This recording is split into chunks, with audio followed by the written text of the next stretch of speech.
Bonjour, aujourd'hui une nouvelle enquête en compagnie de Mathieu, Laurence et Aurélia. Et le sujet de l'enquête aujourd'hui, c'est nos adresses. Donc nos adresses d'habitation.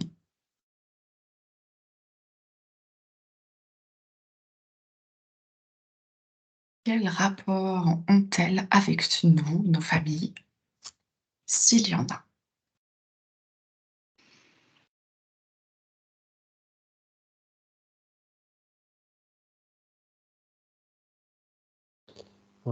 Avant que tu lances le sujet, moi j'avais un aigle qui se présentait Mhm.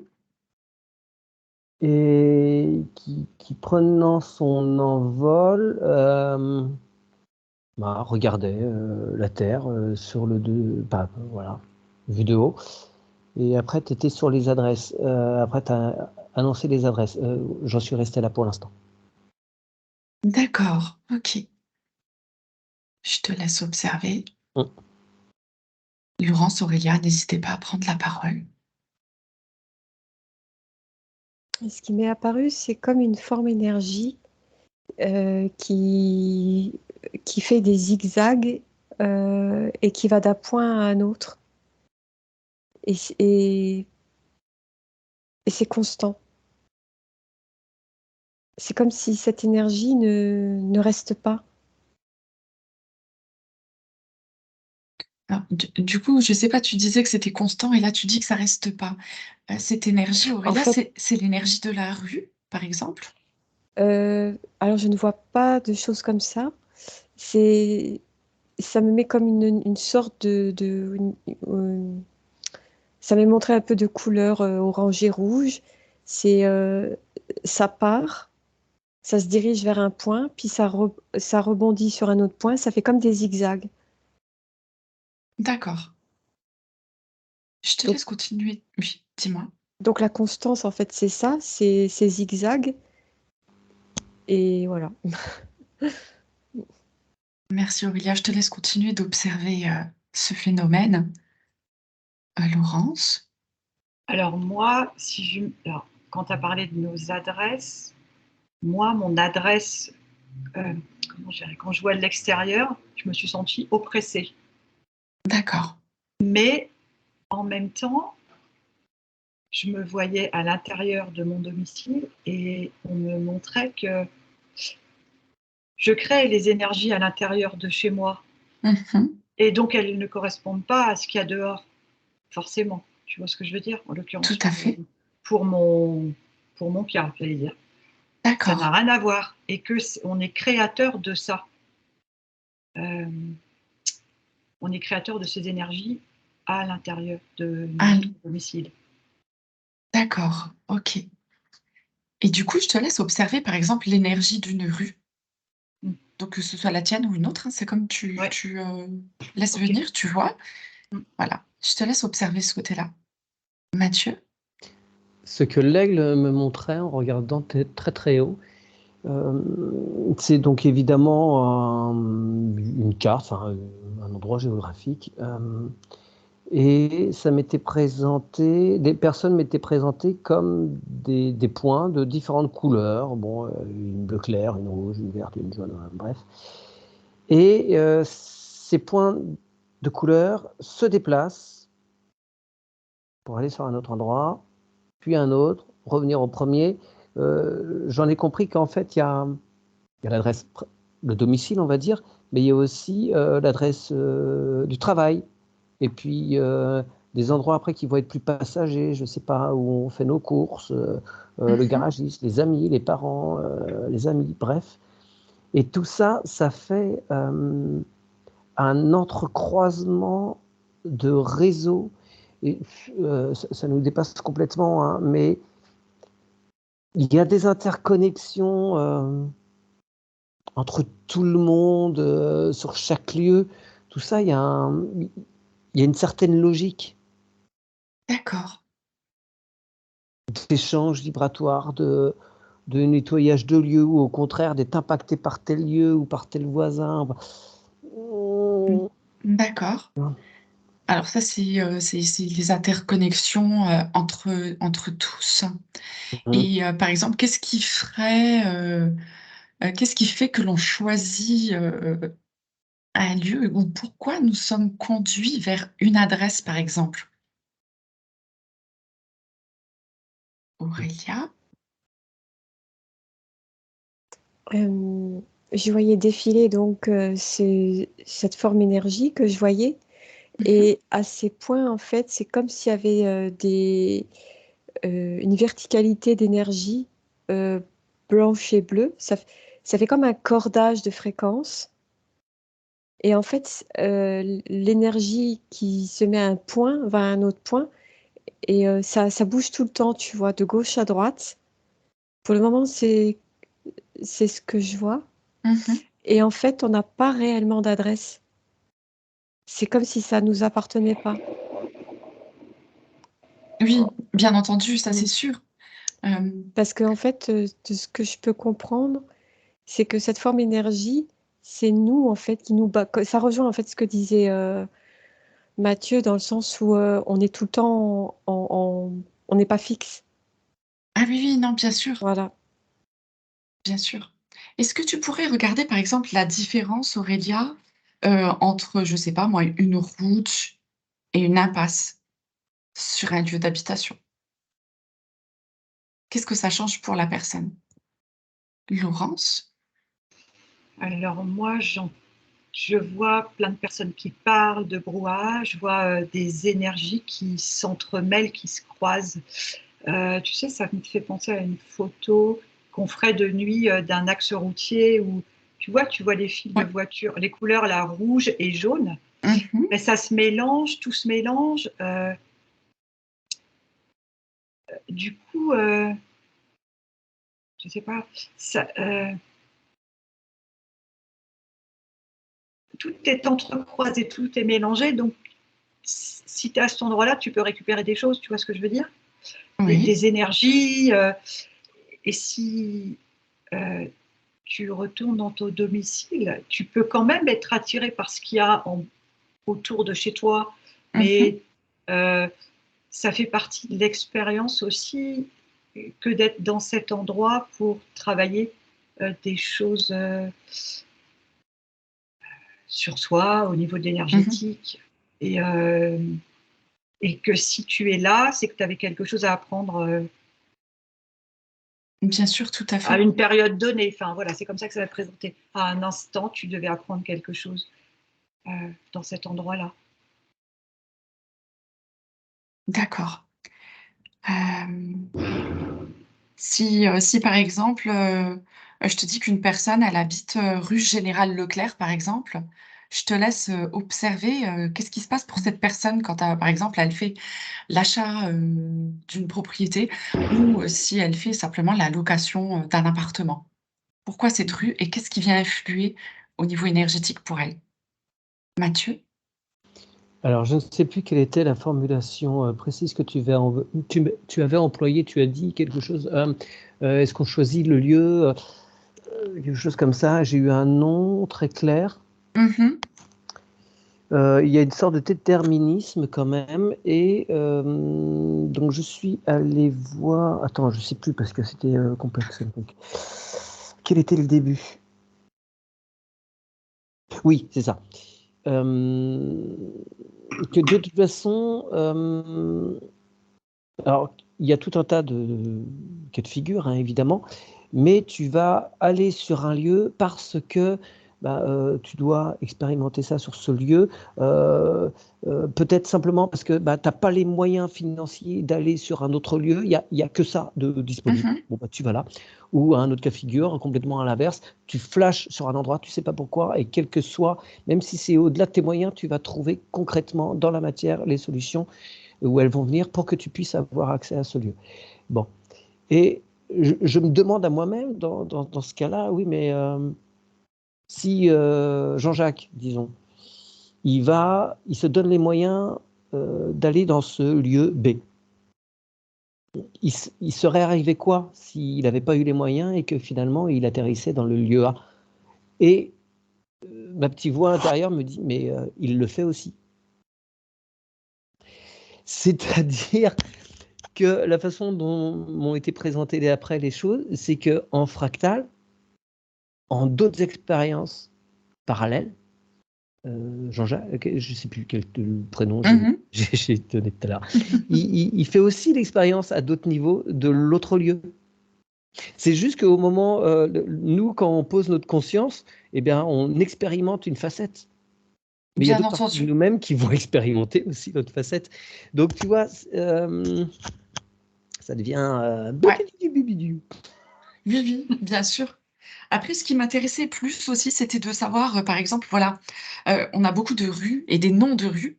Et les noms de rues, j'imagine que ça doit être quand même intéressant d'aller voir qu'est-ce que ça porte, qu'est-ce que ça apporte, quelles sont les conséquences sur, je sais pas, ça peut être la rue de la Liberté, rue Jeanne d'Arc, ou comme rue des Marguerites, par exemple. Mais tout est tellement différent.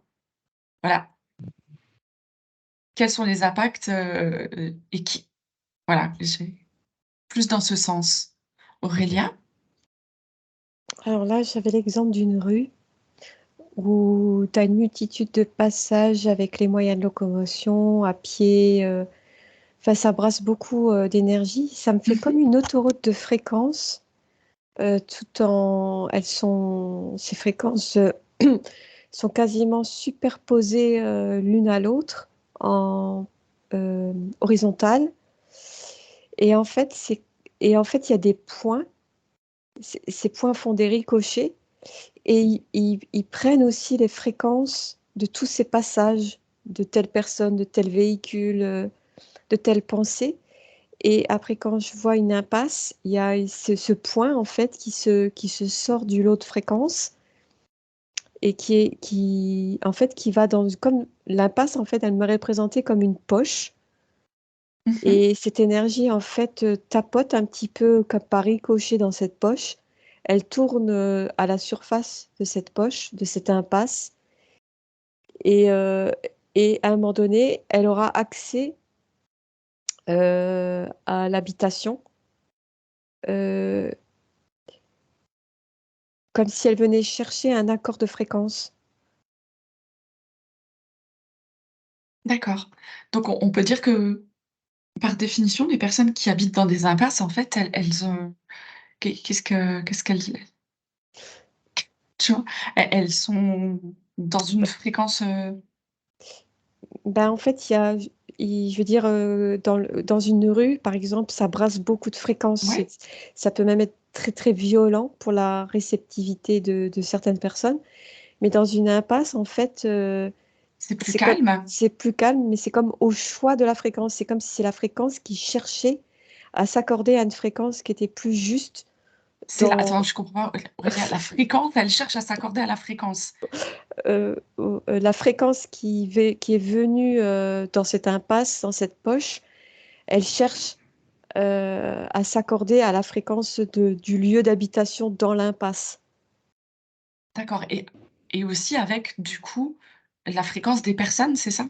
Oui, mais ça me dirait plus le lieu. D'accord, OK. Du coup, je te laisse regarder aussi, Aurélia, par rapport au nom des rues ou au nom des impasses, voir comment ça se passe au niveau énergétique, mais sans les flux, des passants et des choses. Laurence? Alors moi, dans l'exemple qu'on me montre, donc pour la rue ou l'avenue du Général de Gaulle, par exemple, que je vois, c'est une rue passante où c'est un axe important dans une ville. Et pour le propriétaire, c'est comme une valeur sûre, puisque comme c'est un personnage qui est connu, quelque part, dans son esprit, il va le louer cet appartement, même s'il ne va pas l'habiter. Tu vois ce que je veux dire?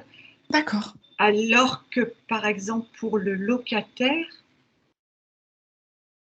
oui, c'est intéressant cette rue parce que a priori, il y aura des transports en commun, des boutiques, enfin voilà, des choses à proximité qui vont lui faciliter la vie quotidienne. Mais ça sera plus par intérêt d'un logement à cet endroit-là que par choix de l'adresse par rapport au nom de la rue. D'accord. Et on me dit aussi qu'il y a des lieux qui sont... c'est pas que par l'énergie de l'acheteur, enfin du propriétaire, il y a aussi des lieux qui sont chargés. C'est ce qu'on... j'entendais ça. Il y a des lieux qui sont particuliers aussi, qui sont Ouais. comme reliés à la terre, tu vois, et ça aussi, c'est à prendre en compte. Et D'accord. que c'est important aussi de nettoyer, de purifier le lieu où on est. D'accord.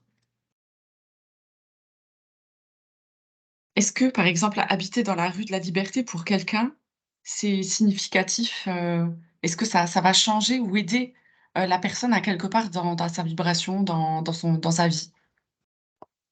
Je te laisse observer. Ouais. Mathieu? Oui, alors c'est rigolo que tu parles de rue de la Liberté. Moi, j'étais parti sur un exemple avec une avenue de la Liberté Ah, et j'ai voulu, regarder ce que ça faisait si, pour X raisons, il y avait soudainement un changement de nom de la rue, oui, pour voir quel déterminisme il y a derrière ça. Et donc je l'ai transformé en avenue, du nom d'un très célèbre, dictateur, voilà, par exemple, pour passer ouais, d'un extrême à l'autre. Donc effectivement, il y a un changement de vibration. Évident, mais en fait, il va pas impacter les gens de la même façon. Alors après, bon, je me suis dit: «Regarde ça objectivement, Mathieu», parce que mmh s'il y a un choix de changement, non aussi, aussi énorme, c'est que la nation est dans un certain état d'esprit, OK, et je voyais qu'effectivement ça correspondait à certaines personnes, mais évidemment pas à d'autres. Et donc je regardais à l'intérieur de ces maisons pour qui ça convenait pas, et je voyais que, pour chaque maison ou appartement, peu importe, c'est comme des petits cocons, mh. dans lequel il y a une complexité aussi, c'est que c'est un mélange des gens qui y sont, mais un mélange, aussi avec le gardien, s'il est disponible, s'il est en connivence avec les gens, s'il y a voilà, un dialogue ou une conscience par rapport à ça, si, je voyais aussi s'il y avait des désincarnés, par exemple, dans le lieu, quels étaient les conflits avant. Enfin, tu vois, il y a tout Mmh. un ensemble de facteurs qui fait que, oui, le nom de la rue, du hameau, du village, tout ça, ça a un impact. Mais il y a pas que ça qui fait que tu vas être bien dans un lieu ou pas, que, que ça peut avoir un impact négatif ou au contraire très positif sur le lieu. D'accord, C'est vraiment super complexe, hein. d'accord, OK. Oui, pour moi, c'était important de comprendre, derrière les panneaux, du nom des rues, parce que c'est vrai qu'il y en a beaucoup avec des noms, ben, de généraux, de choses, par rapport à la Mhm. guerre et des choses comme ça et je me dis quand même: «Qu'est-ce qui se passe derrière tout ça? Est-ce que c'est impactant ou non pour nous et de quelle façon?» Mais moi, et je ressens, excuse-moi, que en fait, c'est comme si j'avais une mini couche sur les façades de trucs qui d'accord. vibrent ça, mais que à l'intérieur vraiment des murs, Ouais, ouais. il C'est pas, y a d'autres choses qui impactent plus. Je ça trouve que, l'emporte pas du c'est comme coup, si c'était une vitrine. Tu vois, ça ouais. peut présenter bien, je crois, j'entendais qu'un d'un bout de conscience, Laurence, il disait: «Ouais, pour vendre, Ouais. ça amène quelque chose». Mmh. Effectivement, le nom de la rue pour une vitrine, voilà, ça c'est une vitrine. Ah, c'est intéressant de Mais voir ça après à comme ça, ouais. l'intérieur, je trouve que c'est moins impactant. D'accord, OK. Aurélia? J'ai eu l'exemple j'ai vu une plaque bleue en début d'une impasse. Et sur cette plaque bleue, c'est marqué rue des Jacques. Et en fait, ça fait dédoublement d'identité. Déjà rien que la plaque qui est sur un poteau apposé à la première maison. Et ça retentit sur les autres maisons. c'est comme si les gens ne trouvaient plus leur véritable identité. D'accord. Et ensuite, j'ai eu un autre exemple, rue Marguerite, quelque chose comme ça. Aussi, j'ai vu la plaque. Et en fait, ça incitait tout ce qui était végétal. Mais il y a des êtres, quand ils viennent dans cette rue, sont contre cette ordonnance, tu vois, ce qu'on impose dans cet écrit, et ils vont tout dévégétaliser dans leur lieu d'habitation. Intéressant. En fait, les rues, les noms de rues faussent le propre à chacun. Ça, c'est comme, oui, c'est une fausseté en fait. Ça devrait même pas exister. D'accord. Mais bon, on voit que finalement, on arrive aussi à se détacher, Oui, de ça. Donc, c'est bien et puis on a quand même nos propres vibrations à l'intérieur de nos habitations. Est-ce que tu peux regarder par rapport au numéro des maisons si ça change quelque chose ou pas? Un numéro d'immeuble? Laurence?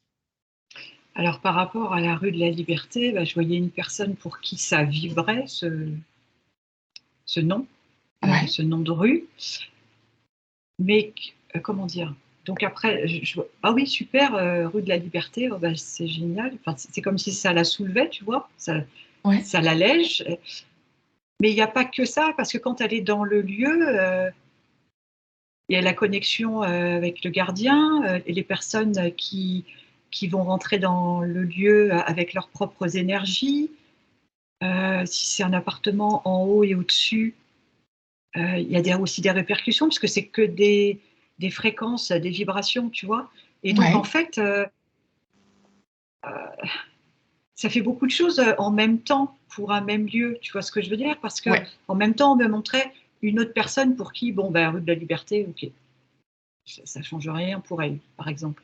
Et d'accord. ça sera pas du tout pareil.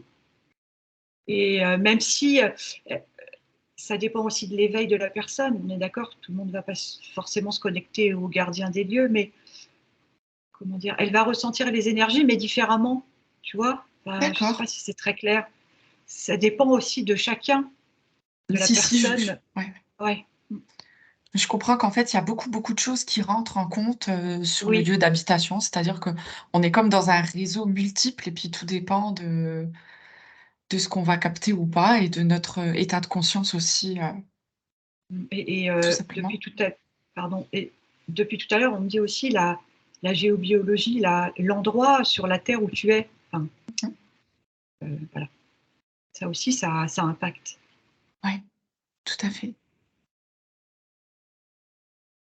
Laurent, je te demande de regarder aussi, si tu veux, par rapport au numéro des habitations. Ouais. Mathieu? Ouais, alors tu m'avais pas posé de questions, alors je suis parti quand même chercher 2-3 trucs. J'étais resté un peu sur mon histoire de succession de noms de plaques, qui sont des repères pratiques en fait, hein, pour pouvoir passer commande chez ton boucher. Ah oui, il est là, bref. Euh, et en fait, je voyais qu'il y avait au fur et à mesure du temps qui passe comme des vibrations qui s'accumulent en fonction de ces informations successives. Mais qu'il y avait aussi le truc fondamental, c'est le positionnement de la personne à l'intérieur de ça. Si elle focalise sur, alors tu parlais des numéros, j'avais l'impression quand même, sans regarder profondément, que ça avait plus d'impact que le nom de la rue, mais pour la personne, mais parce que c'est quelque chose de plus précis, Mmh. mais que si la personne est attachée au fait que oh là là non le 4 c'est un chiffre terrible pour moi, bah, oui forcément ça va générer des choses. Tu vois, il y a tout l'aspect croyance ou Ouais, l'aspect conscience et détachement. Voilà, ça c'est quand même assez fondamental quand même, le positionnement de la personne, d'accord. comme dans tout, hein. Effectivement. Et par rapport au nom des rues, du coup, Aurélia? Au numéro, pardon. J'ai vu une boîte aux lettres avec un chiffre, 3 chiffres inscrits. Mhm. La boîte aux lettres, elle est comme figée et les chiffres, en fait, n'ont de cesse à bouger dans tous les sens, à changer de place. Et c'est comme cette boîte aux lettres, en fait, est devant un trottoir où il y a beaucoup de passages de gens, de véhicules. C'est comme si les énergies bougeaient, en fait, ce chiffre. Parce qu'en fait, ce chiffre, il n'a pas été imposé, apposé par les habitants du lieu même, tu vois. Ce n'est pas eux qui l'ont choisi. D'accord. Donc, il est comme une dissonance, tu vois, parce qu'il capte toutes les fréquences et il ne sait pas où il est. Et c'est pour ça que il y a des moments, les gens qui sont dans les lieux d'habitation ont une espèce de propriété, mais la propriété est déjà erronée en surface. Je ne sais pas si je me fais comprendre. Je suis pas sûre d'avoir tout bien compris, Moi Aurélia. Je suis non désolée. plus. Moi non. J'ai l'impression qu'en fait, euh, les personnes, quand elles achètent le lieu, il a déjà une numérotation. Oui, Donc en fait, mais à quelque part, ils choisissent quand même. Bon, bah ils oui, choisissent pas un numéro propre pour eux, évidemment, mais le lieu, tout comme l'adresse, c'est déjà là, quoi. Ça mais fait partie du lot, entre parenthèses. en C'est une fait, adresse. oui, mais c'est comme si ce chiffre, cette numérotation ne correspondait pas aux vibrations des gens qui y résident. Ah, d'accord. Oui, il y a des personnes qui se trouvent pas forcément sur Le bon le lieu lieu, qui vibre pour eux. oui. Laurence, de ton côté? Alors moi, je voyais une personne qui se trouvait, elle me montrait, regarde, je suis au chiffre 13. Et pour elle, le chiffre 13, c'était, oh là là, tu te rends compte, c'est le chiffre 13. Et comme c'est comme un égrégore, en fait. Il y a tellement cette croyance que ce 13, voilà. Et ben c'est comme si elle me montrait, ben regarde, j'ai toujours habité à des 13. Et finalement, ce numéro avait plus d'importance que le nom de la rue, mais parce qu'elle donnait autant d'intérêt à ce chiffre-là Évidemment. aussi. Et c'est ça que, alors que pour une autre personne, je regardais un autre exemple, ça n'avait pas du tout, enfin, c'était pas du tout pareil, quoi, Mhm. puisqu'elle ne donnait pas autant d'intérêt à ce chiffre et que, mais pour la première personne que je voyais avec ce 13, c'était important et elle insistait, mais regarde, j'ai toujours habité à des 13, c'est dingue. Voilà, parce que l'intérêt qu'elle portait et la conscience qu'elle mettait dans ce chiffre était Bah oui, importante. Hein, oui, voilà. ouais, si pour elle c'était important. Ouais. Oui. Merci Laurence. Mathieu? Ouais, je sais pas pourquoi, ça m'a amené à plein de pyramides et après à des temples aztèques. Après, j'ai vu des petites cabanes, des petites maisons qui venaient et avec des gens en fait qui plaçaient pas les choses ici et là, n'importe où, n'importe comment. Mais avec une attention et une harmonie et une écoute avec les lieux et les êtres de la nature. Et que tout cela étant en harmonie, il n'y avait pas tous ces désagréments Ouais, qu'on peut avoir là quand on fait des harmonisations de lieux. Ils sont venus c'est petit ça. à petit. Mais à l'origine, il y avait vraiment une écoute, une demande. Tu posais la maison là en fonction de la colline et puis dans tel alignement. Et tu vois, il y avait une science derrière. Ouais, enfin, ouais, une science, Et une compréhension puis, des choses. ouais, ouais, et puis un respect de la nature, quoi. Ouais. Ouais. Et puis voilà, ils avaient d'autres pères Mm. pour désigner. Après, il y avait pas. Enfin, si. Après, on pouvait avoir aussi des cités immenses, mais Mhm. il y avait d'autres codes. Mm. Mais je vois pas ces mêmes problématiques vibratoires, quoi. C'est l'accumulation. J'ai l'impression qu'il y a quelque chose d'accumulation. C'est vrai. Est-ce Voilà. que pour clore cette enquête, vous avez encore une information? J'ai quelque chose, ça rejoint un petit peu ce que disait Mathieu. Mhm. J'ai vu par exemple, on m'a projeté sur Paris, je vois la Tour Eiffel et après, d'un point de vue éloigné, je vois en fait toutes les ruelles qui forment un réseau. Et en fait, les gens savaient où est-ce qu'ils résidaient. Il n'y avait pas besoin de rue, de nom, ils se, comment dire, euh, ils faisaient attention en fait par rapport, comment ils se trouvaient par rapport à la Tour Eiffel, par exemple. Oui, ça fait Comment, des repères, en où fait, ils c'est avaient des ça? repères, voilà. Mm, D'accord. ouais. Et c'est par la suite qu'il y a tout eu ce réseau mis en superposition pour, euh, pour contraindre. D'accord. D'accord. Merci, Aurélia. Bien, je pense que nous avons fait le tour. Je vous remercie pour cette enquête et n'hésitez pas à liker et à partager cette vidéo. À bientôt.